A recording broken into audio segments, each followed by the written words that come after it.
Pakistan, I think all the problems have come to a head. So they need to rethink, I mean, even on a tactical sense, to make some moves towards India. So I think that will be quite on top of the agenda, I'm sure, in the coming years.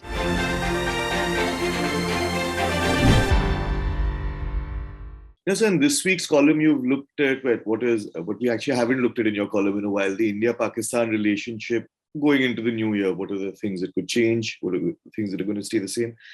One of the things you pointed out too is the fact that the ceasefire is held is quite admirable, despite domestic politics and considerations on both sides.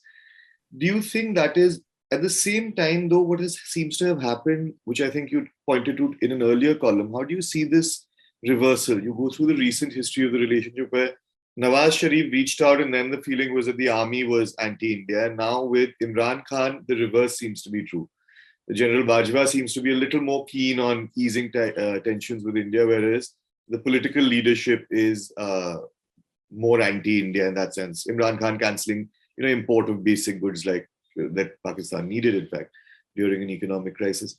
Do you think that that's just going to be how the game is for the near future, that whoever's on the back foot can paint the other as anti-India in Pakistan, and that sort of relevance in domestic politics makes the bilateral relationship that much harder? No, I think it is a peculiar problem with Imran Khan, because in the end, the army is really the powerful instrument, and India did negotiate a lot with General Musharraf. First, there was a war in Kargil, then there was a serious peace negotiation, but it didn't work out. But my sense is Imran Khan has turned out to be a maverick politician who really, I think it is unable to see, I think, forget from our point of view, from Pakistan's own interest. For example, his approach to Saudi Arabia and the UAE by abandoning old friends and trying to reach out to Turkey was a disaster. A recent decision not to go to a democracy summit, saying that there's Chinese pressure. So I think Imran Khan's judgments have turned out to be, really problematic, while General Bajwa has articulated. I think if we go back to his Islamabad speech, we wrote about it at the time, where he said, look, in March, time for Pakistan to change course, that there's been too much of geopolitics. It needs to focus on economics, must reemerge as a bridge in the region. So he was trying to craft a policy that was more in tune with Pakistan's new requirements, as opposed to the last 30 years. And that was the basis on which I believe the ceasefire was negotiated in the back channel between Indian National Security Advisor and the Bajwa's outfit there. And the decision to start trading with India, which was actually, it was an initiative blessed by the army. The Commerce Ministry approved it. And then after it was initially agreed in the cabinet, Mr. Imran Khan reversed it, trying to play the fool. So my sense is he's trying to use a tough approach as a way of standing up and showing that, look, if the army gets rid of him, there's a lot of speculation about that. You can say, look, I went down fighting for bigger issues. But my sense is if you look at Zardari's record, if you look at Nawaz Sharif's record, they've been consistently in favor of a sensible relationship with India. That doesn't mean they're not patriots of Pakistan, they're going to simply make concessions. But they were open to a more practical engagement with India, which Imran Khan, unfortunately, started out by saying that, but I think has ended up in a place which is really hostile to India. So then the second factor you mentioned, now it's common that even for India and Pakistan, both of us, it makes sense for India now. China on two sides, two of its borders or two frontiers on the border, you have a China issue, a large land border, and a much more formidable adversary in that sense, both economically as well as militarily. And on the other hand, you have the sort of reorienting of India's external relationships with the US. It's been going on for some time, but that seems to be solidifying. How do you see these? You mentioned in the piece, but how do you see it? And everyone should read the piece, of course. It's on theindianexpress.com, and in the description, you should have a link of wherever you're watching this video. But if you could just take us through, how do you think these developments are likely to affect the bilateral relationship? Perhaps not in the next year, but over, say, the next 5-10 years. No, one is as you mentioned, the two-front war. I think for India, it's largely assumed that Pakistan frontier was the problem and China frontier was stable and peaceful. That calculation has changed in the last 2 years. Today, we have a very tough and expanding theater of confrontation with China all across the disputed Himalayan boundary. So I think it makes sense for India to please calm down this frontier so that you have a ceasefire and see where the negotiations with Pakistan will go. And for Pakistan too, while it can claim a victory in Afghanistan, it is turning out to be a short-lived victory, and that the problems in Afghanistan will continue to spill over. So they too can afford to, you know, look for peace while keeping the India relationship in a reasonable kilter. More than the two-front situation for Pakistan, the economic situation is really in a bad shape. As we often talked about in this, they've fallen behind Bangladesh. They're now 10 times smaller than their economy is 10 times smaller than that of India. They're now going back to the IMF because there's a serious economic crisis, and they're under the sanctions of the FATF, the Financial Action Task Force on Terrorism. So, in some sense, Pakistan needs to fundamentally reorient its larger policies, both national and international. And in that, as they make that adjustment, I think it makes sense for them to keep India account at least, in a reasonable state. We're not talking about settlement. We're not talking about becoming friends, but at least some measure of calmness on the India frontier will give them a lot more opportunity. But it's easy to say this, but to get this done in the politics domestically, we've seen how difficult it is, even when the army chief wants to change course, and Imran Khan has created the problems for it. But if you look at the larger scenario, Pakistan was historically the partner for US in the region. Now, India has become that partner. The US will be quite happy to see India-Pakistan normalize the relationship. China might have a problem these days because China sees itself as now the guardian of Pakistan, and China is in a deep confrontation with the United States.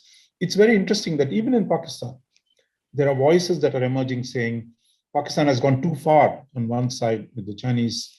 They need to recalibrate. They need to find a balance between US and China as that confrontation begins to emerge. And for Pakistan, finally, the Gulf, for example, where India's advantages in the Gulf were largely, did not exist because of Pakistan's special relationship with Saudi Arabia and the UAE. But today it's India that has a better relationship with Saudi Arabia and the UAE. And I think we're going to see a lot more on that front. So Pakistan, again, has lost some friends in the Gulf. So the overall dynamic, I think, is problematic for Pakistan. India, with all its other problems, is in a reasonably good shape. The economy is bouncing back. While China problem exists, its relationship with the US, Europe, and Japan have improved. And that there's a long-term stability, at least for the next remaining part of Modi's term. But Pakistan, I think all the problems have come to a head. So they need to rethink, even on a tactical sense, to make some moves towards India. So I think that will be quite on top of the agenda, I'm sure, in the coming years. But a lot would depend on the political dynamic, which we mentioned, that the speculation of how long Imran Khan will last. There's talk about Nawaz Sharif coming back, etc. So one thing we look a lot at Pakistan's domestic politics. In India, like you mentioned, initially in Mr. Modi's first term, certainly, for the first almost year or two, till the Pathan, till the Uri attack, actually, till after the Pathankot attack, there was Mr. Sharif came for the Mr. Modi's inauguration as Prime Minister. Mr. Modi did that surprise visit. After the Pathankot attack, we allowed Pakistani intelligence officers or military officers and investigators to come in and have a look at the scene, but they were tepid at best, their response.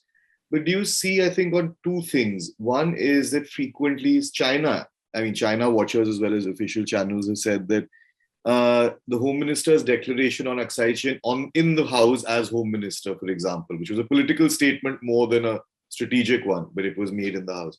India's domestic politics vis-a-vis where Pakistan is raised as a issue and also as a cipher for certain aspects of our domestic politics. Do you think that makes it that much more difficult then to sort of to go beyond the ceasefire, open up trade, or do things, the kind of problems that say Imran Khan created?